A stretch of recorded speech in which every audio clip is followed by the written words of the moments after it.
पौधों को सिर्फ खाद देना ज़रूरी नहीं है, ये जानना भी बहुत ज़रूरी है कि खाद किस काम के लिए है और किन किन खादों को आपस में मिक्स करके उससे फ़ायदा उठाया जा सकता है और किन खादों को हम आपस में मिक्स करें उसका फ़ायदा नहीं होगा। खादें तो बहुत सी हैं, कुछ खादें मैंने आपके सामने रखी हैं। आज इनके बारे में डिटेल के साथ बात करूंगा कि किन किन मौके पर किस किस खाद का ज़्यादा फ़ायदा आप उठा सकते हैं और इसको इस्तेमाल करने का सही टाइम क्या है। सबसे पहले लेते हैं सॉइल कंडीशनर को, जिसमें है एप्सम सॉल्ट, जिसको कहते हैं मैग्नीशियम सल्फेट। इसमें मैग्नीशियम भी है और सल्फ़र भी है। इसको सॉइल कंडीशनर के तौर पर आप इस्तेमाल कर सकते हैं और मिट्टी की जब प्रिपेयरिंग की जाती है तो उसके अंदर भी इसका खासा इस्तेमाल किया जाए तो आपके पौधे में मैग्नीशियम सल्फेट की कमी बिल्कुल भी नहीं होगी। एप्सम सॉल्ट एक ऐसी चीज़ है जो कि एक नमक है, लेकिन वो खाने वाला नमक नहीं बल्कि मिट्टी की हालत को अच्छा बनाने के लिए। मैग्नीशियम की कमी इंसानों में भी होती है, जानवरों में भी और पौधों में भी। तो मैग्नीशियम की कमी को पूरा करने के लिए एप्सम सॉल्ट का इस्तेमाल किया जाता है। मैग्नीशियम और सल्फ़र की वजह से पत्ते ग्रीन होते हैं। फोटोसिंथेसिस, जो कि सूरज की धूप की वजह से पत्ते खाद बनाते हैं, उसमें काफ़ी इम्प्रूवमेंट आती है। पीले पत्ते होने की परेशानी बहुत कम हो जाती है कि बिला वजह पत्ते पीले हो रहे हों, इसके इस्तेमाल की वजह से नहीं होंगे। और ये फ्लावरिंग और फ्रूटिंग के टाइम भी पौधे को काफ़ी मदद देता है, जिसकी वजह से पौधे पर अच्छे फूल खिलते हैं और अच्छा फल बनता है। इस खाद को आप डायरेक्ट भी इस्तेमाल कर सकते हैं और इस खाद को आप ह्यूमिक एसिड के साथ मिक्स करके भी दे सकते हैं और पोटेशियम सल्फेट के साथ भी मिक्स करके दिया जा सकता है।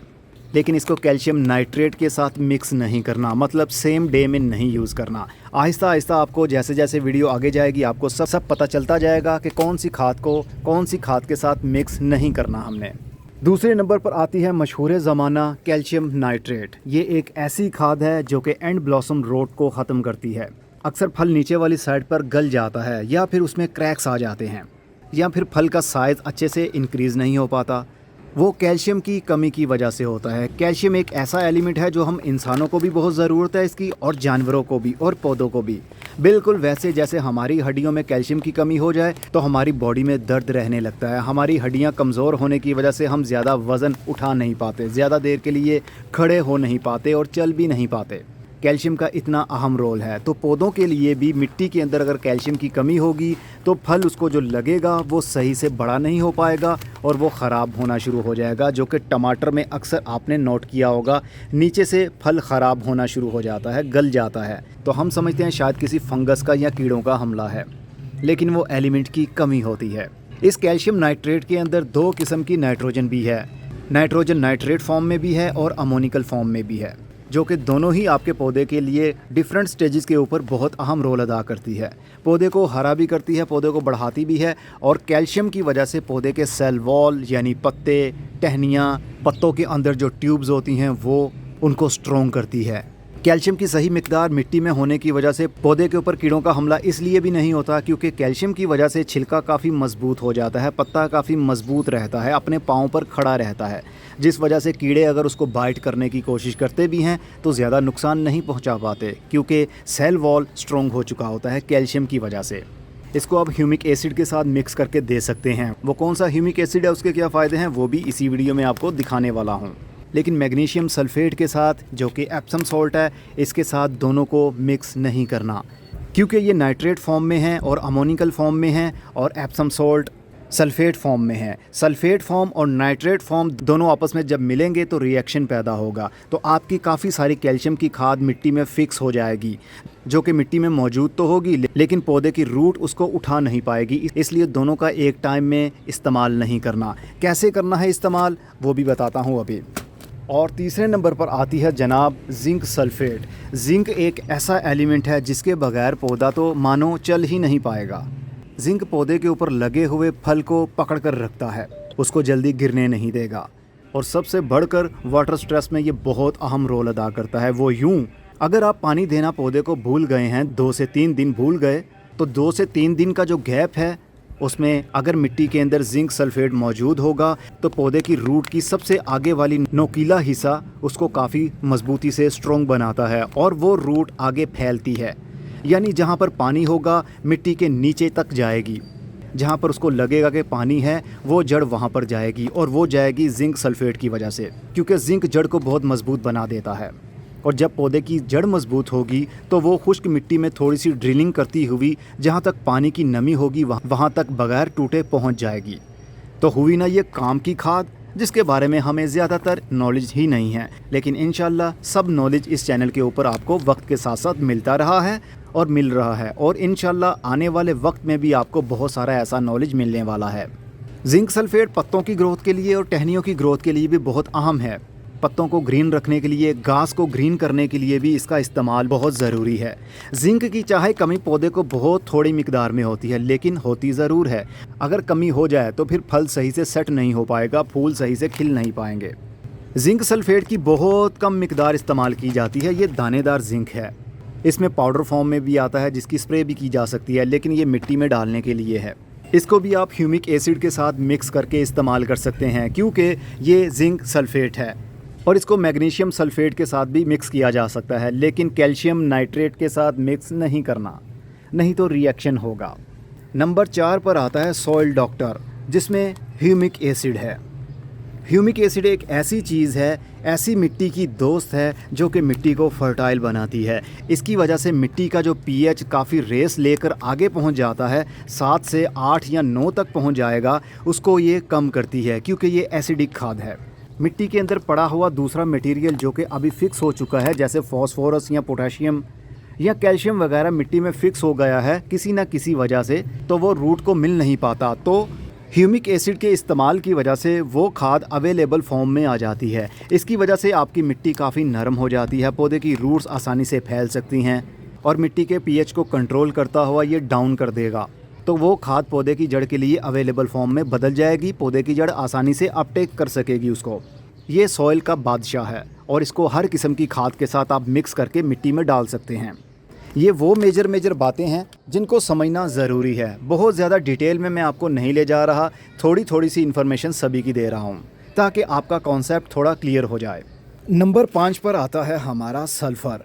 सल्फ़र भी मिट्टी के लिए सोने का काम करता है। जैसे सोने पर सुहागा होता है ना, बिल्कुल मिट्टी में सोने पर सुहागे का काम करता है। सल्फ़र के अंदर नाइट्रोजन भी है और सल्फ़र के इस्तेमाल की वजह से मिट्टी में जो कीड़े होते हैं वो भी काफ़ी हद तक कंट्रोल रहते हैं। इसकी तीखी खुशबू की वजह से ही लहसुन और प्याज के अंदर जो तीखी सी स्मेल आती है ना, वो सल्फ़र के इस्तेमाल की वजह से होती है और उन पौधों को सल्फ़र की ज़्यादा ज़रूरत भी होती है। तो ये सॉइल की हेल्थ को इम्प्रूव भी करता है। नाइट्रोजन देने की वजह से क्लोरोफिल ज़्यादा बनता है पत्तों में, पत्ते ज़्यादा देर के लिए खड़े रहते हैं और ये काफ़ी हद तक गर्मी और सर्दी दोनों मौसम में ही पौधे के पत्तों को बचाता है। ये पेस्टिसाइड भी है, एंटी फंगल भी है और पौधे के मेटाबॉलिज्म को काफ़ी तेज़ कर देता है और इसकी स्ट्रॉन्ग स्मेल की वजह से कुछ कीड़े दूर भी रहते हैं। लेकिन इसका ज़्यादा इस्तेमाल नहीं करना, मतलब ज़्यादा गर्मी जब हो तो आपने थोड़ा सा इस्तेमाल करना है। कैसे इस्तेमाल करना है इस वीडियो में मैं आपको थोड़ा सा हिंट दे दूँगा। इसको सबसे अच्छे तरीके से इस्तेमाल करने के लिए ऑर्गेनिक मैटर का इस्तेमाल किया जाता है। पत्तों की खाद में मिक्स कर सकते हैं, नीम की खली या सरसों की खली के अंदर भी इसको मिक्स करके इस्तेमाल किया जाता है। इन सभी की ज़्यादा से ज़्यादा एफिशिएंसी बढ़ाने के लिए इस ऑर्गेनिक मैटर के साथ सबको मिक्स करना है ताकि इनकी ज़्यादा से ज़्यादा पावर आपकी मिट्टी में स्टोर हो और पौधे की जड़ भी उसको आराम से उठा सके। वो बाद में बताता हूँ, लेकिन इसको नाइट्रेट फॉर्म वाली खाद के साथ मिक्स नहीं करना, जैसा कि कैल्शियम नाइट्रेट वाली खाद नाइट्रेट फॉर्म और सल्फेट फॉर्म की आपस में बनती नहीं है। नंबर 6 पर आती है पोटेशियम सल्फेट। ये उन मेजर एलिमेंट्स में हैं जैसे नाइट्रोजन, फॉस्फोरस और पोटेशियम। जैसा NPK, उसमें नाइट्रोजन, फॉस्फोरस और पोटेशियम होता है, तो पोटेशियम का बहुत ही अहम रोल है। इसीलिए तो NPK एक जनरल खाद के तौर पर आप पौधे को डालते हैं और हर किस्म के पौधे को वो खाद चाहिए होती है ज़्यादा मिकदार में। अगर इन चीज़ों की कमी हो जाए पौधे को तो पौधे की ओवरऑल ग्रोथ के ऊपर बहुत बुरा असर होता है। और ये वो चीज़ें हैं जो कि थोड़ी मिकदार में चाहिए, लेकिन चाहिए ज़रूर।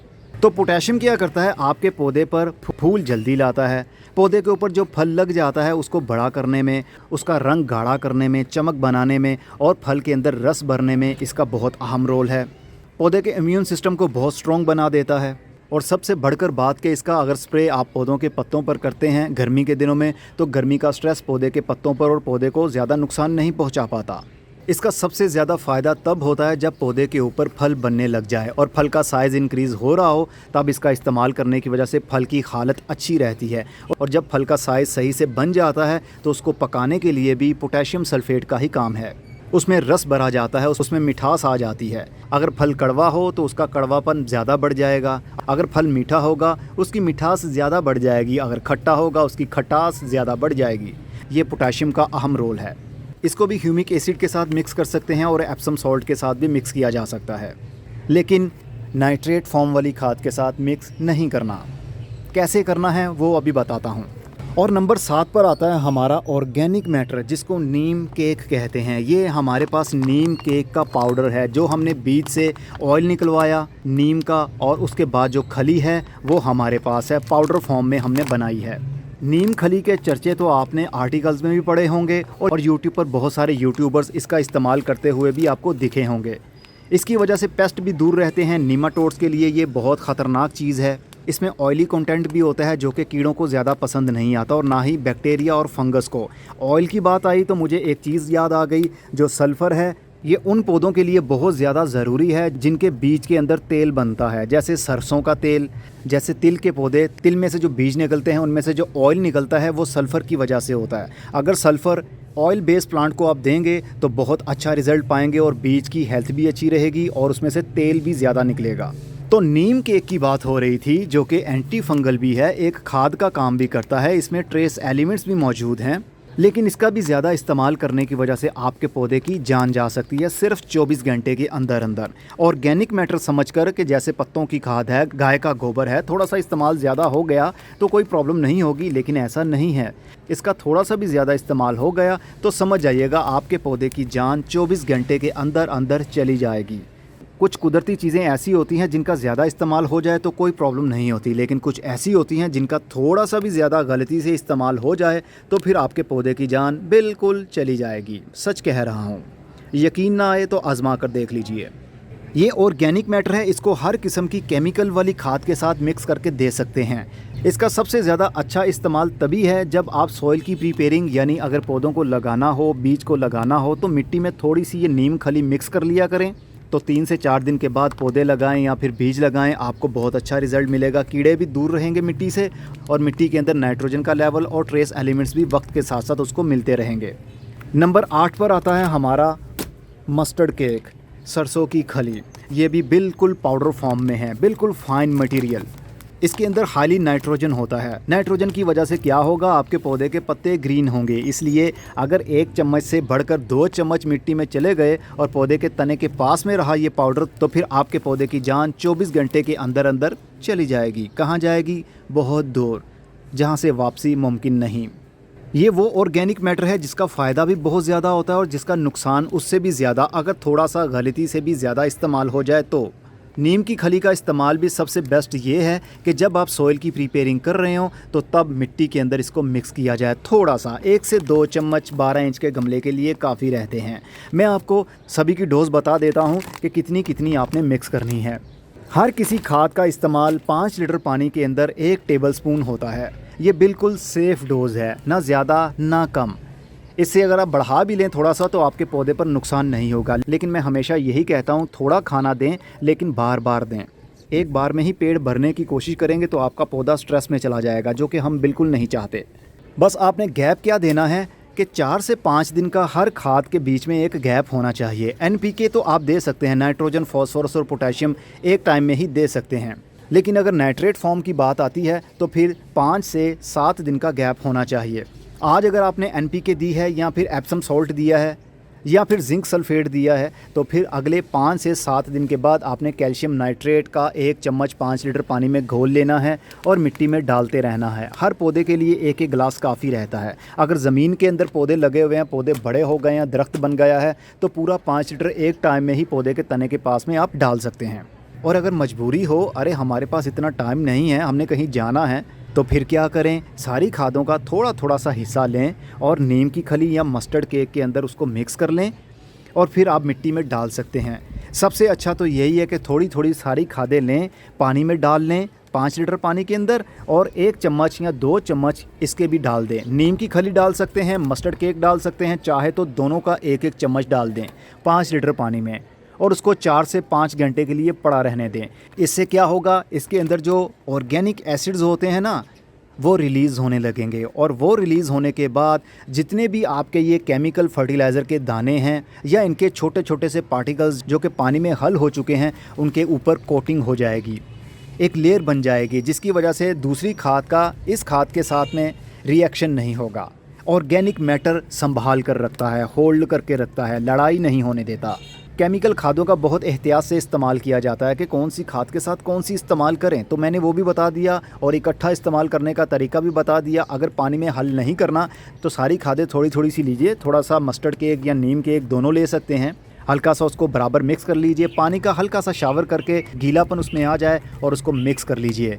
फिर आप पौधे की मिट्टी में डाल सकते हैं, इस तरह भी कोटिंग हो जाएगी। ऑर्गेनिक एसिड आपस में इन केमिकल्स को फाइट नहीं करने देगा, बल्कि जो जिस का काम है ऑर्गेनिक मैटर उनको हेड करेगा। तो ऑर्गेनिक मैटर तो अक्सर आप सुनते ही आ रहे हैं, हज़ारों सालों से ऐसा ही चलता आ रहा है कि गाय का गोबर या पत्तों की खाद या कोई सा भी ऑर्गेनिक मैटर, चाहे पौधे की जड़ें ही क्यों ना हो, वो मिट्टी में होनी चाहिए। मिट्टी में ऑर्गेनिक मैटर होगा तो बैलेंस बना रहेगा। अगर सिर्फ केमिकल के ऊपर आप रहेंगे तो आपकी मिट्टी का पीएच भी बिगड़ जाएगा और आपकी सॉइल काफ़ी कड़क भी हो जाएगी और काफ़ी सारी खादें आपकी मिट्टी में फिक्स भी हो जाएंगी।